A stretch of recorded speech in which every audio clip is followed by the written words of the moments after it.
Feliz 21 de abril, Tiradentes. Pois é, hoje é meio feriado, quer dizer, é feriado, mas deve ser feriado para vocês que estão em casa todo dia. E eu aproveitei esse dia de feriado e vim gravar a aula de vocês, que vai ao ar na sexta-feira dessa semana. Se eu fico livre essa semana, eu tenho que me preocupar com a minha aula, só com a dos outros. Mas enfim, faz parte, né? Mas enfim, e como é de praxe, quando é feriado, dia santo, coisa parecida, e eu venho trabalhar, eu não ponho terno e gravata, eu venho assim, mais light, mais sem tanta parafernália e tal, porque eu estou vestido desse jeito assim, só para justificar. Muito bem, há uma semana nós tivemos uma aula e nós estávamos com saudade uns dos outros. Isso não precisa ser falso, está na sua casa, não estou te vendo, pode dar risada, pode falar que não e tal. Sei que o Jonas está falando que é meu ovo, mas enfim, a gente hoje vai continuar aquela aula passada, onde a gente falou sobre pressão hidrostática e aprendeu a calcular a pressão hidrostática como sendo μGH, densidade, gravidade e profundidade, e aí praticou o teorema de Stern, inclusive, que dizia que em pressões iguais eu tenho, em alturas iguais, profundidades iguais, eu tenho pressões iguais, e foi o que a gente falou, acabou a aula inclusive falando sobre barragem, que a barragem é mais grossa embaixo porque a pressão é maior, mais estreita em cima porque a pressão é menor, não precisa ser tanta resistência. Enfim, hoje nós vamos falar sobre pressão absoluta.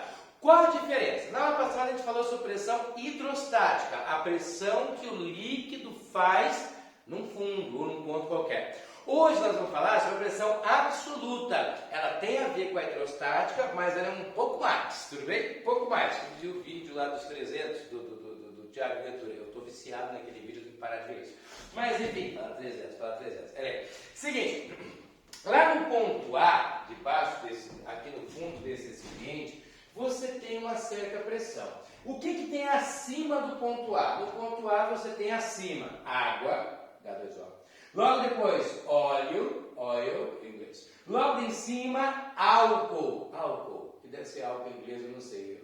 Alguém desculpa aí o que é álcool em inglês, porque realmente eu não sei. E acima do álcool, eu tenho também a atmosfera. A atmosfera faz uma pressão e ela está pressurizando também. O que a gente fala que é pressão absoluta ou total? A pressão absoluta ou pressão total é a soma de todas as pressões que você tem agindo no fundo. A pressão da água, que é μGH, tudo da água. A pressão do óleo, que é μGH, tudo do óleo. A pressão do álcool, que é μGH, tudo do álcool, mais a pressão atmosférica que o exercício tem que fornecer para você e dizer quanto é que vale. De modo que eu vou escrever que a pressão absoluta é a pressão da água, mais a pressão do óleo, mais a pressão do álcool e mais a pressão atmosférica. Qual a diferença quando eu falo de pressão hidrostática e de absoluta? A absoluta é tudo que faz pressão. Tudo que estiver acima daquele ponto vai fazer pressão e é chamada pressão absoluta. E a pressão hidrostática é a só do líquido. Por exemplo, se aqui eu perguntasse qual é a pressão hidrostática no ponto A, era a pressão da água mais óleo mais álcool. Não entrava a atmosfera, porque a atmosfera não é hidrostática. A hidrostática é só do líquido que está ali em cima. Como eu tenho 3 líquidos, então a pressão seria a pressão dos 3 líquidos. Se eu perguntasse qual a pressão hidrostática nesse ponto onde está o meu dedinho aqui, bem no fundo, bem na divisa entre o óleo e o álcool, a pressão hidrostática aqui é só a pressão do álcool, porque é só ele que conta como líquido para cima. Se eu perguntasse a pressão hidrostática nesse ponto, na divisa entre o óleo e a água, a pressão hidrostática seria a do óleo mais a do álcool. Se eu perguntasse a total nesse ponto, na divisa entre óleo e álcool, a pressão total é a do álcool mais da atmosfera, tudo que tem em cima.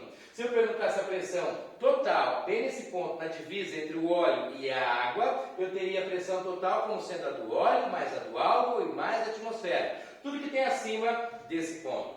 Quando eu falo total ou absoluta, é a pressão de tudo. Quando eu falo hidrostática, é só a pressão do líquido. Mas falando em pressão atmosférica, que eu acabei de citar, como é que é esse lance de pressão atmosférica? Vamos entender a parada.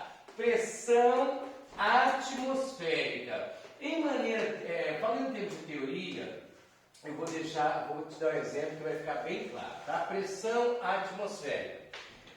Nós temos uma atmosfera e essa atmosfera ela tem uma altura de aproximadamente, daqui até acabar a atmosfera terrestre, 40 quilômetros, tá? 40 quilômetros de camada de ar em cima da cabeça.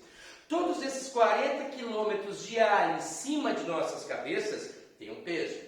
E esse peso, mas o ar é super leve, sim, mas 40 quilômetros de uma coisa leve tem uma massa relevante, tem um peso relativamente grande. Esse peso na nossa cabeça faz uma pressão. Essa pressão que eu recebo sobre a minha cabeça, devido ao ar que tem em cima dela, é o que nós chamamos de pressão atmosférica. E você já experimentou essa pressão atmosférica na prática, em algumas situações. E é claro que já percebeu. Quando você foi, por exemplo, daqui até a Curitiba, a capital do Covid-19 do Paraná, você foi daqui para Curitiba, ao chegar em Curitiba, não sei se você tem muito isso, eu tinha muito quando eu morava lá em Curitiba. Agora que eu já moro em Paranaguá há um certo tempo, praticamente magrinho, eu estou aqui já faz 15 anos. Mas quando eu morava lá e vinha dar aula aqui, como os nossos colegas fazem, que moram em Curitiba e dá aula no Cheta, eu já fui desses, inclusive, quando eu morava lá e vinha para cá, eu vinha muito rápido. Eu vinha de Curitiba até Paranaguá, eu chegava aqui em coisa de 30, já cheguei a fazer, não é mentira, da saída de Curitiba até a chegada de Paranaguá em 31 minutos, dá para acreditar nisso? Pois é, na época eu tinha um Ômega daqueles antigos e aquilo corria pra caramba. Eu vinha com pressa, porque eu tinha aula na sequência, dava aula à tarde naquela época, a 1h30, e eu tinha que estar aqui 1h30 da tarde, saía de Curitiba, da sala de aula lá no colégio, 12h10, e tinha que estar em Paranaguá 1h30. Então quando dava algum atrapalho e eu acabava saindo em cima da hora, eu tinha que correr pra caramba para chegar. E eu fazia isso com uma certa frequência. Saía de Curitiba, vinha para Paranaguá, muito correndo, dava lá 4, 5 aulas à tarde e retornava para Curitiba de novo. Fiz isso algumas vezes, começou a me dar problema. Qual o problema? Eu tinha dor de cabeça. Quando eu chegava em Paranaguá, minha cabeça doía, mas parecia que doía muito. É normal, e engraçado que hoje eu não tenho mais esse problema não, mas eu tinha muito isso de quando você desce a serra ou quando você sobe, tem um ponto da serra em que o ouvido entope, você já percebeu isso? Tanto descendo quanto subindo. Entope o ouvido, você fica meio surdão, dali a pouco normaliza. A minha reação é pior ainda. Quando eu chegava na roda d'água, ali onde tem aquela lanchonete e tal, quando a pista 277, ela fica momentaneamente separada, né? Porque eu morro no meio. Bem ali embaixo, no pé da serra, minha cabeça começava a doer tremendamente. Por que isso acontecia? Isso acontecia porque eu descia muito rápido, primeiro problema. E o segundo, quando eu estou chegando e descendo a Serra do Mar e chegando a Paranaguá, eu saio de um lugar que é Curitiba. Curitiba está a mais ou menos 1 quilômetro de altitude em relação ao nível do mar. Então quem está em Curitiba tem em cima de sua cabeça 39 quilômetros de ar atmosférico. 39 quilômetros de ar. Quem está em Paranaguá tem 40 quilômetros de ar. Paranaguá é a referência para o mundo. Na verdade, o litoral sempre é a referência, tá? Então, 40 quilômetros de ar em cima da cabeça quem está aqui em Paranaguá. Quem está em Curitiba, 39. Ou seja, lá em Curitiba tem menos ar em cima da cabeça. Ou seja, lá em Curitiba, a pressão que a atmosfera faz na minha cabeça é menor do que a pressão que eu tenho aqui em Paranaguá. Resultado, quando eu alterava essa pressão de uma hora para outra, o meu organismo dentro ainda estava acostumado naquela pressão de Curitiba, que era uma pressão pequena. Com a pressão pequena de Curitiba e fora do meu organismo, aqui em Paranaguá, a pressão era grande. O meu organismo então estava sendo comprimido e minha cabeça doía pra caramba. É por isso que o teu ouvido dá um certo efeito, tanto na descida, quando é comprimido, quanto na subida.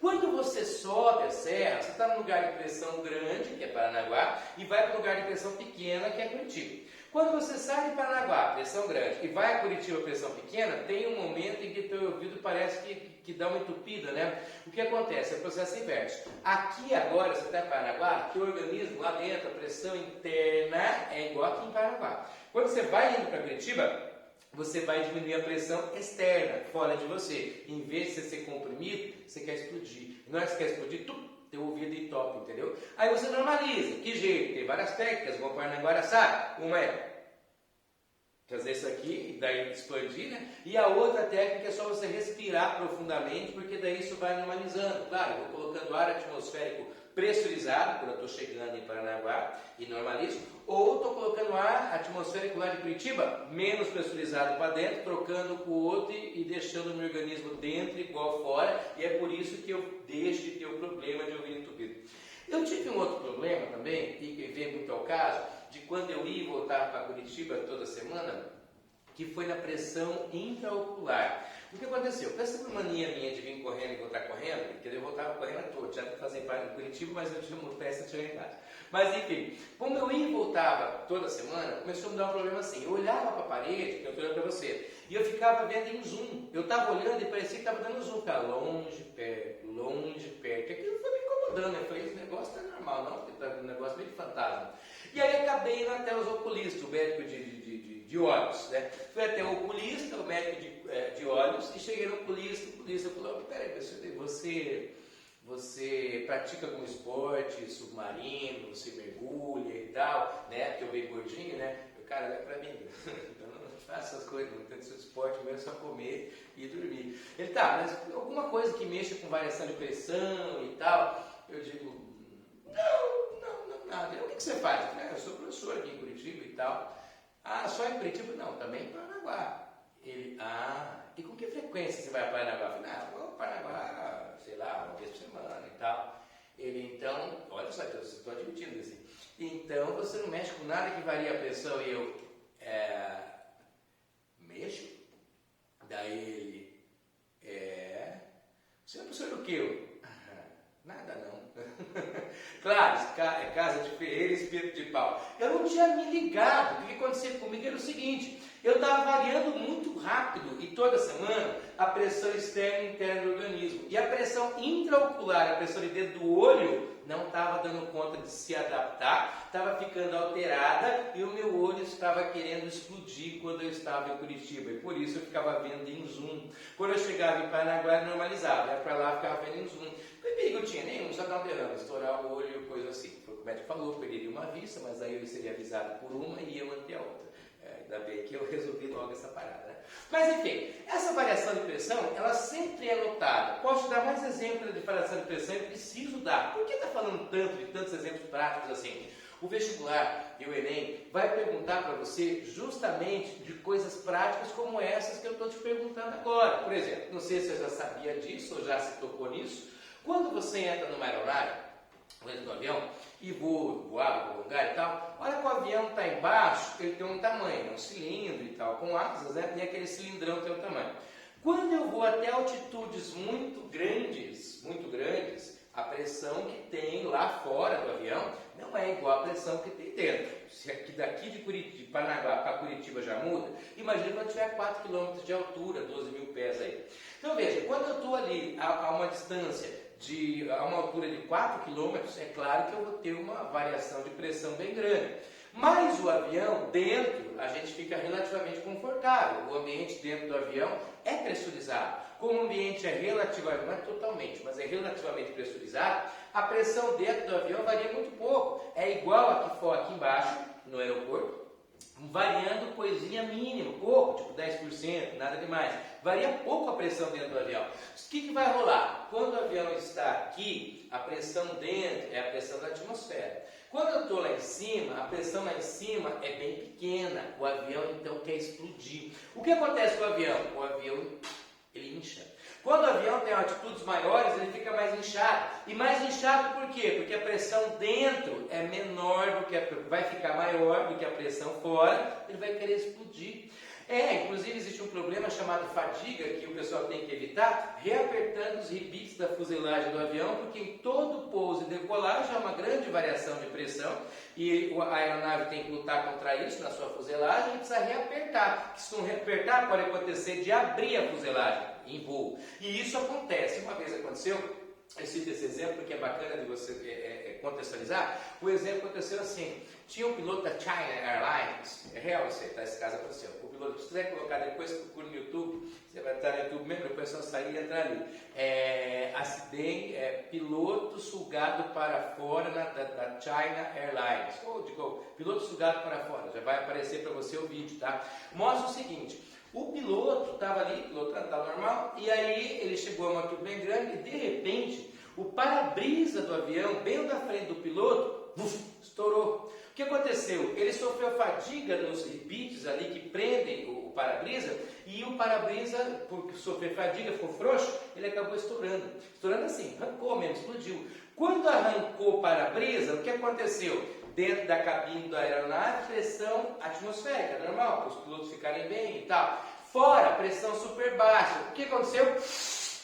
Aquele ar de dentro da cabine foi jogado de uma vez para fora. Sugou o piloto saiu da aeronave e, acredite, tem no vídeo que eu digo que dê uma olhada aí que você vai encontrar. A hora que sugou o piloto sugou, ele ficou, aqui está a janela. Ele saiu, no que ele saiu ele acabou virando e a perna dele prendeu aqui, ó, no teto do avião, bem na beirada da janela. Manja, tipo tem a janela assim, ele ficou preso aqui, corpo para fora, só o pé para dentro. O que segurou o pé para dentro? A agilidade do copiloto que, percebendo a gravidade da situação, na mesma hora que viu que estourou, foi lá e correu para segurar o colega, só deu para segurar as pernas. Agarrou nas pernas, o colega ficou igual o boneco de posto, boneco de João Bobo. Ficou a metade, quer dizer, do joelho para cima, para fora da aeronave e o resto, as pernas para dentro e o piloto lá batendo na aeronave. O que aconteceu? Quando isso rolou, o copiloto junto com a aeromoça que veio ajudar e tal,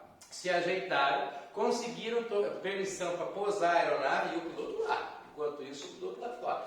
Para pousar a aeronave pousou. Quando a aeronave pousa, o piloto estava lá desacordado e estava puxado para dentro da cabine. O que aconteceu com o piloto? Se você assistir o vídeo, você vai ver. Quem conta a história é o piloto. Tem filmagem. Dá para acreditar? Ele não era para morrer mesmo, né? O piloto se recuperou, passou bem, a diferença de pressão não chegou a machucá-lo muito, claro que teve ferimentos, obviamente, mas que ele contou a história do acidente aeronáutico que voltou a voar normalmente e tal, que foi até considerado como uma espécie de herói. Mas enfim, observe você, esse problema é chamado de fadiga. Outros acidentes você vai ver em aeronaves, que é assim, o avião está voando e de repente solta a fuselagem de cima da parte dos passageiros.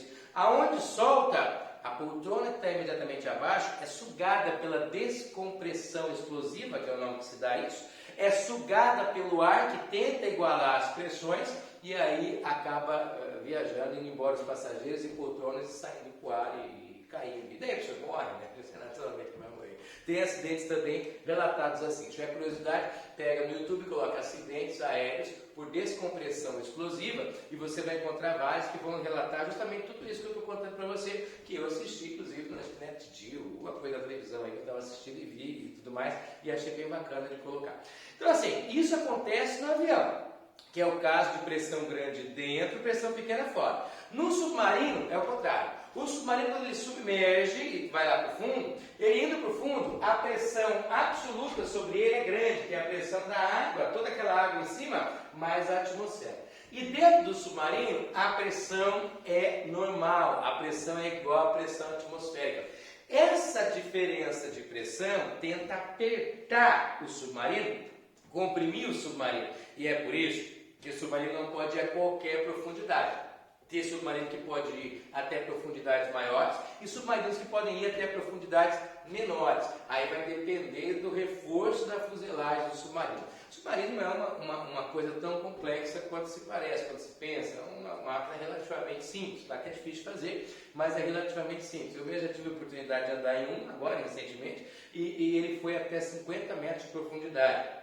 Desceu a 50. Essa 50 é pouco, tá? É pouco, mas se de repente começasse a fazer água e o submarino não conseguisse sair dali e eu tivesse que sair mergulhando, 50 metros dá uma pressão muito grande em cima da minha cabeça e provavelmente na hora que eu saísse do submarino eu ia ser esmagado. Meu corpo era esmagado e eu morria por esmagamento. Não era nem problema de falta de ar, é problema de excesso de pressão porque eu estou fundo demais. Já assistiram também alguns filmes de ficção científica, como aquele um que eu gosto muito, assisti 33 vezes porque eu gostei, Guardiões da Galáxia, o 1 e o 2. Eu estou mais me referindo agora ao 2.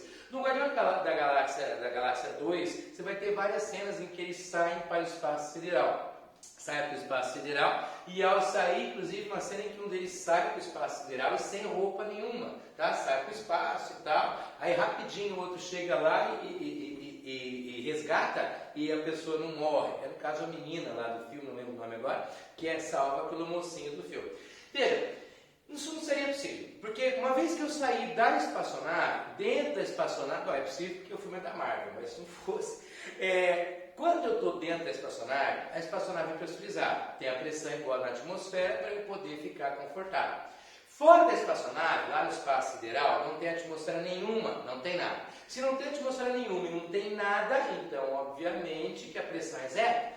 Quando o meu corpo sai e é jogado direto na atmosfera, sem nada, dentro do meu corpo a pressão é atmosférica normal e fora a pressão é zero. Dá uma diferença de pressão super nervosa. O que vai acontecer?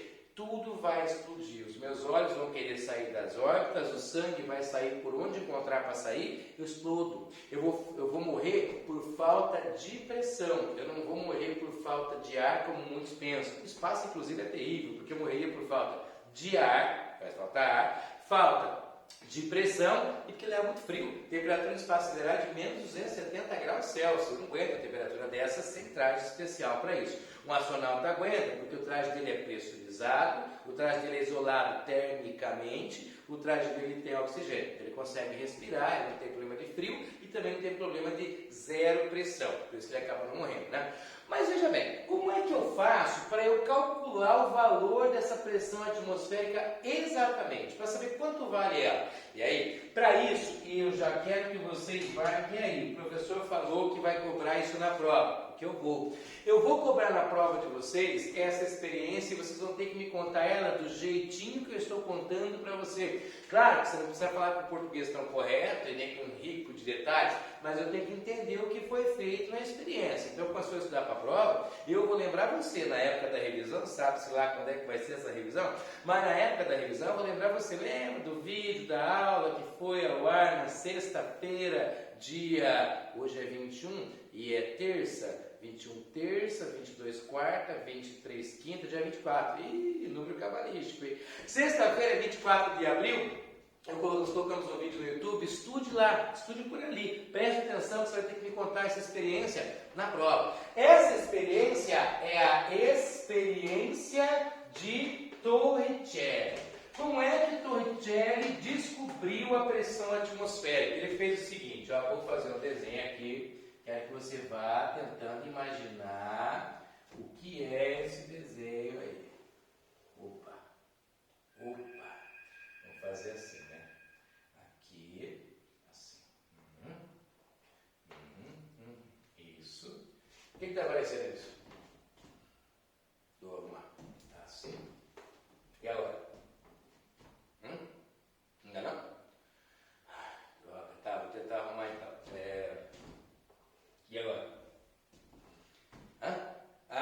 Tá parecendo um tubo de ensaio, como eu queria, acertei no desenho, hein? Um tubo de ensaio, olha só, um tubo de ensaio preenchido até ali. Então esse risquinho, para mostrar que é vidro, a gente sempre faz um risquinho para deixar claro que é vidro, né? Então veja, um tubo de ensaio cheio até essa posição aqui, ó. Até assim, tem dois dedos, deve ficar um tubo de ensaio. Para o senhor também parecia um dedo, para mim também parecia um dedo. Mas enfim, observe só uma coisa. Não entendi o que é isso, professor. Você vai entender. Espero que você não esteja sozinho no quarto agora. E que se você estiver, que então você desvie maus pensamentos. Porque eu vou fazer você se lembrar de uma brincadeira que todo mundo já um dia fez aqui. A brincadeira do copo. Já fizeram? Sabe qual a brincadeira que eu estou falando, né? Eu sei.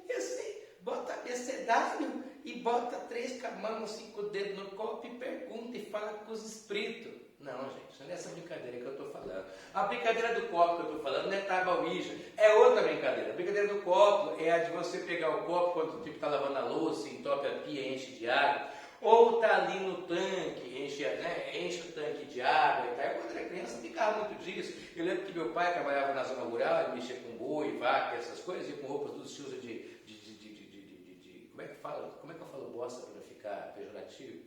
Cheio de cocô?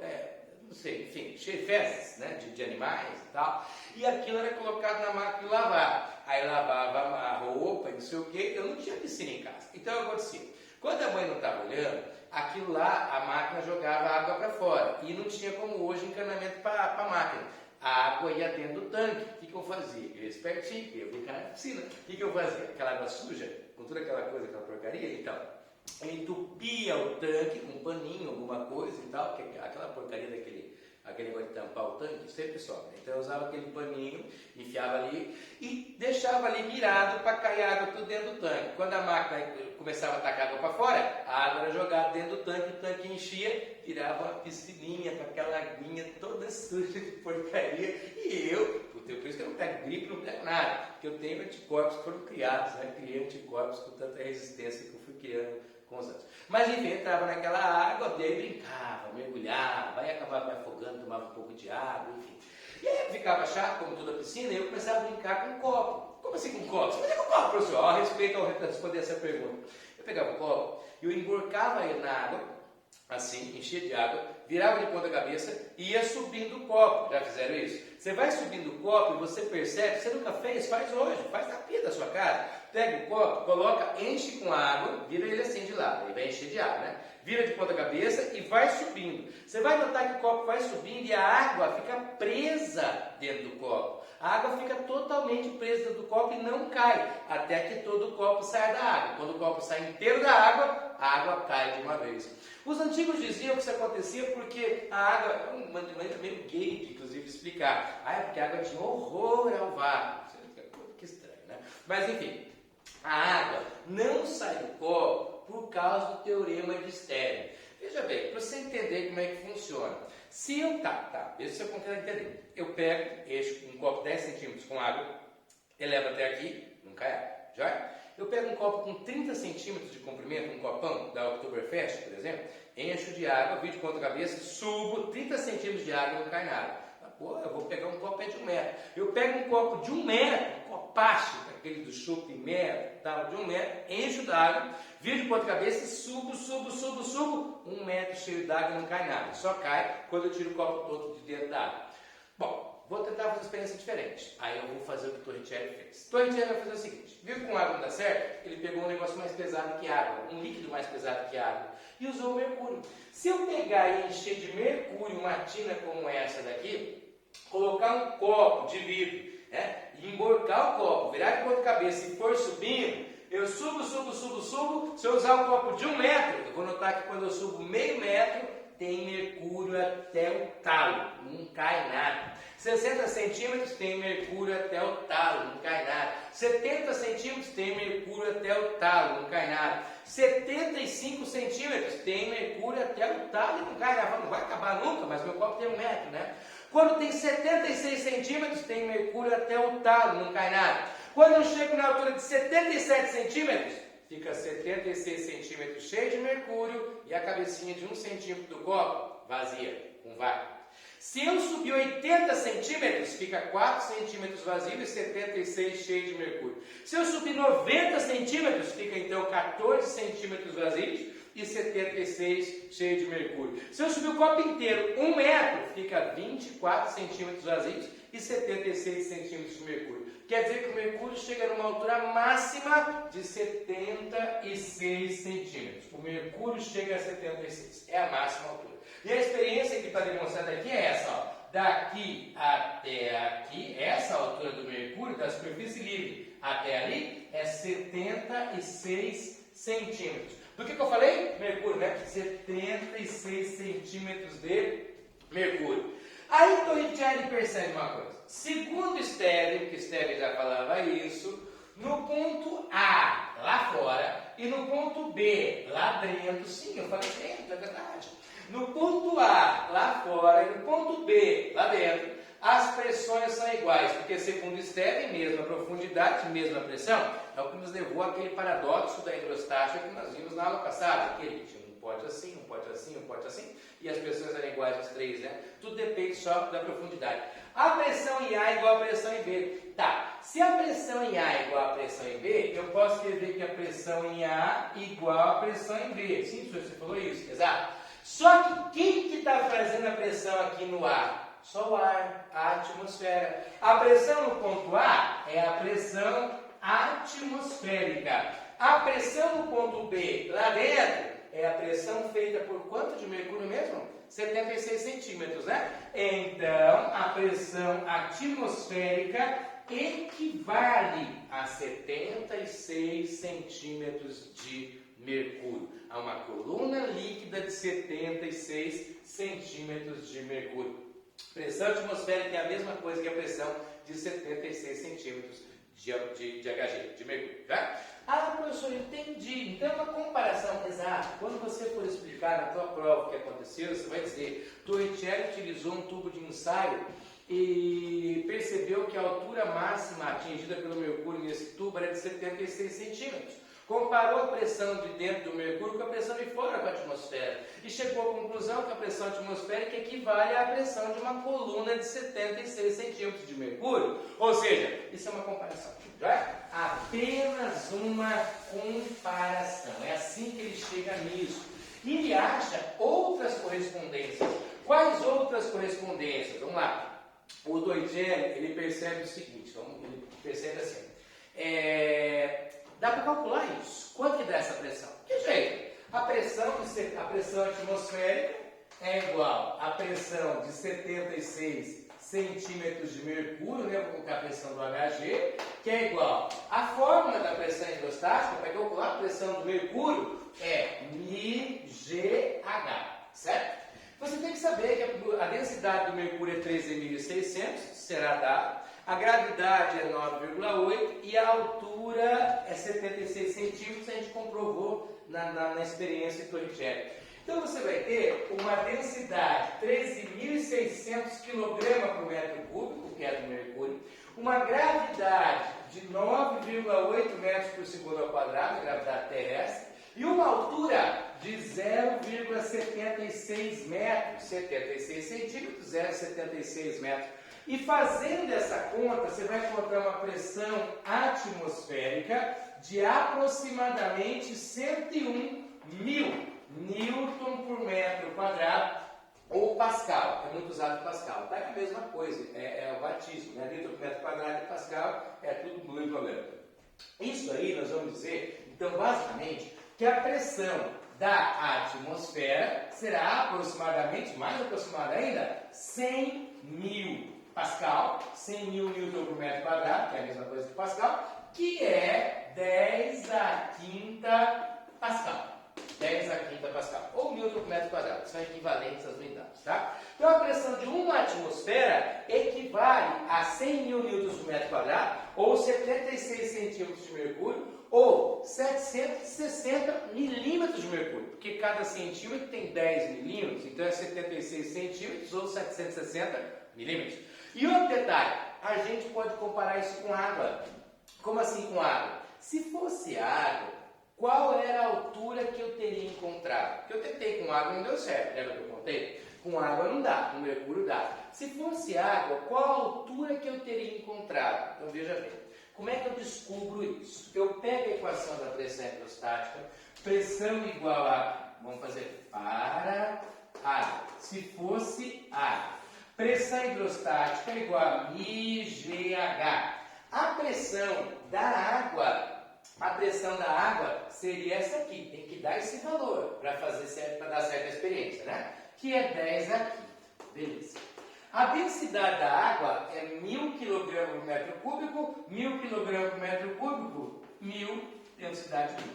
A gravidade eu vou aproximar para 10. A gravidade é aproximadamente 10, aqui no planeta Terra. Então, a altura H atingida, eu vou descobrir. Eu então vou ficar aqui com a minha continha com 10 elevado à quinta, que é 10 à quarta, H. Sim, porque 1000 é 10 à terceira. Vezes 10, 10 à quarta. Então, eu posso escrever que o H é 10 à quinta por 10 à quarta. Quando você divide 10 à quinta por 10 à quarta, divisando potência de mesma base, passando a base, subtrai expoente, isso aí vai dar 10. 10 metros. Ou seja, a pressão atmosférica terrestre a nível do mar equivale a 76 centímetros de mercúrio, que equivale a 760 milímetros de mercúrio, só multiplicar por 10, centímetro para milímetro, que equivale a uma pressão de 10 MCA. O que é 10 MCA? 10 metros de coluna d'água. que vale em unidade do sistema internacional 100.000 newtons por metro quadrado. Vou colocar isso no quadro para você ter isso organizado aqui do ladinho, tá? Já notei que nossa aula vai ser mais comprida do que eu havia planejado, mas a vida é assim, né? Tá bem que tem um tempinho, normal é meia hora, mas pode sobrar, faltar que não pode. Ai, professor, que ódio, eu tinha que jogar meu Fortnite, não vou poder porque a sua aula vai cuidar, marquei com a piazada. Vai ter que atrasar o teu compromisso no videogame. Então é o seguinte, ó, uma atmosfera, uma ATM, é a mesma coisa que 10 a quinta Pascal, 100.000 newtons por metro quadrado, que é a mesma coisa que 76 centímetros de mercúrio, que é a mesma coisa que 760 milímetros de mercúrio, que é a mesma coisa que 10 MCA, 10 metros de coluna d'água. Isso vai explicar o que você que tem chuveiro elétrico vai poder reparar hoje, na hora que você for tomar o teu banho, ou amanhã, se você tomar banho só amanhã, ou se tomar banho só sábado, do sábado que seja, mas enfim, amanhã é sábado, né?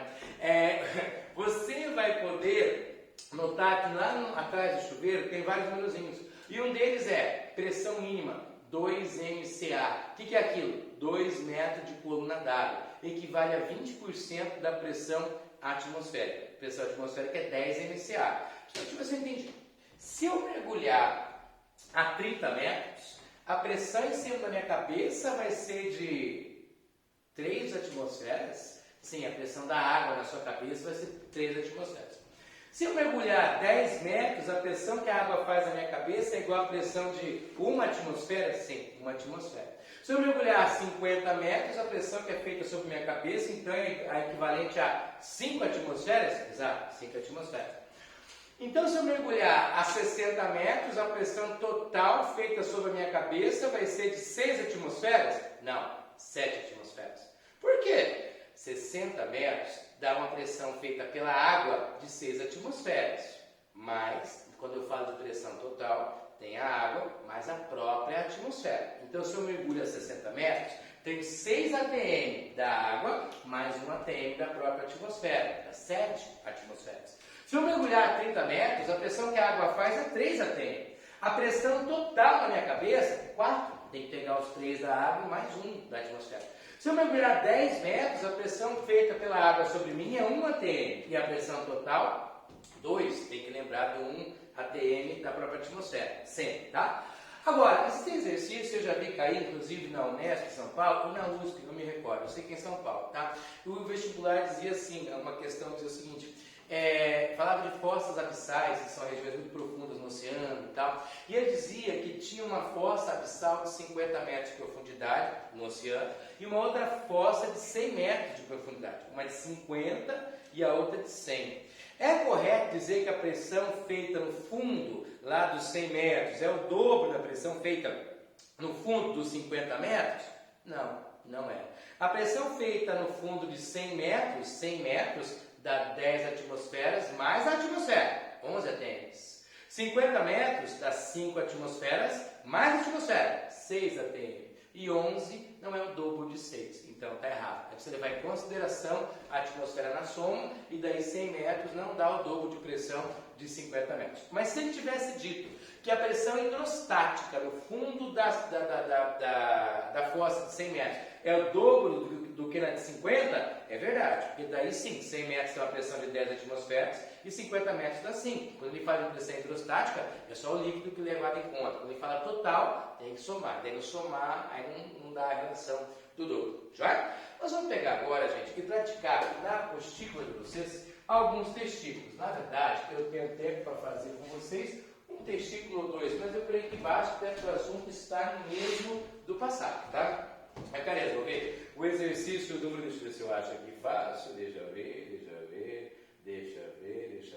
Exercício número 5, da página 36. Na página 36, vocês já fizeram tarefa dessa páginazinha aí?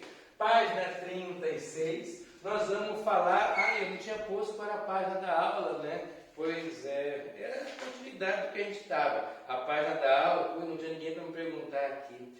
Ai, que vergonha, gente. A página da aula era 33, tá? 33 e só 33. 34 nós ainda não entramos. Só a página 33.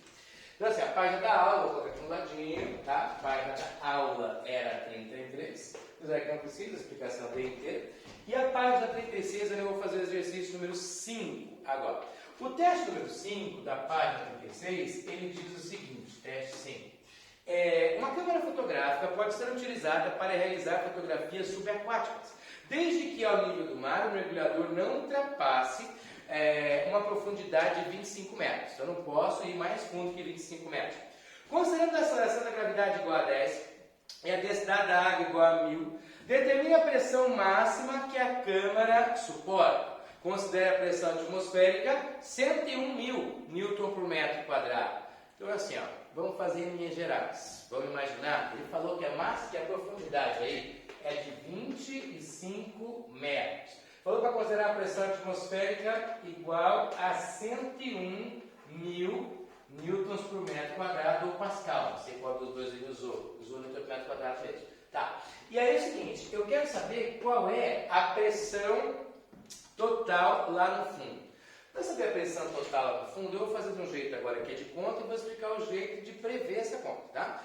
O jeito de conta é simples. A pressão total lá no fundo, pressão absoluta ou total, é a pressão da água mais a pressão atmosférica, tá? Soma das duas.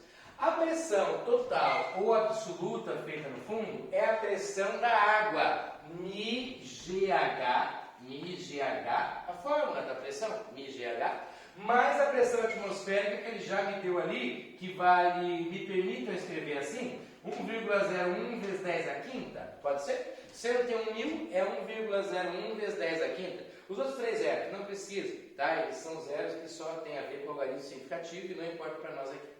Agora, a pressão absoluta, então, vai ser, vamos colocar, ele falou que a densidade da água é 1000, a gravidade é 10 e a altura é de 25 metros, mais a pressão da atmosfera, que eu já tinha dado aqui, que era 1, e não vai caber aqui, tem que continuar lá, gente, continuar lá de cá, vai ficar muito apertadinho, tá? Não entendi que você ficou surutando os dados, me complicou. Então tá bom, eu faço aqui que tem espaço para caramba. Então assim, continuando. Pressão no ponto absoluta, né, total, vai ser o μ, que é 1000, vezes gravidade, que é 10, vezes altura, que é 25 metros, mais 1,01 vezes 10 a quinta, que já era a pressão que eu tinha atmosférica lá. A pressão lá no ponto A, onde está a câmera, vai ser igual a isso aqui vai dar 25 com mais 1, 2, 3, 4. 1, 2, 3, 4 zeros. 250.000. Mais 1,01 vezes 10 a quinta. Para somar, tem que transformar em potência. Então eu vou escrever pressão no ponto A é igual a 2,5 vezes 10 elevado a A. A vírgula está aqui. 1, 2, 3, 4, 5. 10 a quinta. Mais 1,01 vezes 10 a quinta. Pressão lá no fundo vai ser 2,5 vezes 10 a quinta mais 1,01 vezes 10 a quinta. Isso vai dar 3,51 vezes 10 a quinta newtons por metro quadrado. Jeito fácil de prever que daria essa resposta. E é muito útil no vestibulo que sabe fazer assim. E na prova, você aceita, professor? Sim, vou aceitar, tá? Qual é a pressão que tem lá no fundo? 25 metros dá 2 atmosferas e meia, certo? 2 atmosferas e meia, mais a própria atmosfera, 3 atmosferas e meia. 3,5 atm, exatamente o que eu tenho aqui. 3,51 vezes 10 a quinta é 3,51 atm. Cada atm é 10 a quinta. Entendeu? Poderia ter pensado, como eu acabei de falar, e resolvido assim. É bom saber fazer isso? É, porque às vezes o vestibular pede que você coloque lá e dê em unidades do SI, Newton por metro quadrado. Aí você vai ter que usar certinho como eu acabei de fazer. Mas em geral não, é só você entender esse lance de cada 10 metros dá uma atmosfera, então 25 metros daria 2,5, e daí você de boa, 2,5 mais uma da própria, dá 3,5. Tá, a resposta pronta, tá? Eu vou pedir que vocês façam, e é claro que tirem todas as dúvidas do mundo que tiverem comigo sobre esses exercícios, da página 37. Tudo de boa, tá? Eu estou sossegado hoje, porque hoje é feriado. Da página 37 da apostila normal, o exercício número 6 e o exercício número 7. 6 e 7, tá? Só o 6 e o 7 da página 37. E lá no caderno de atividades, que é claro tem exercício também, eu vou pedir que você faça para mim, da página 20 do caderno de atividades, o exercício 39 e também o exercício 40, ambos da Federal do Paraná.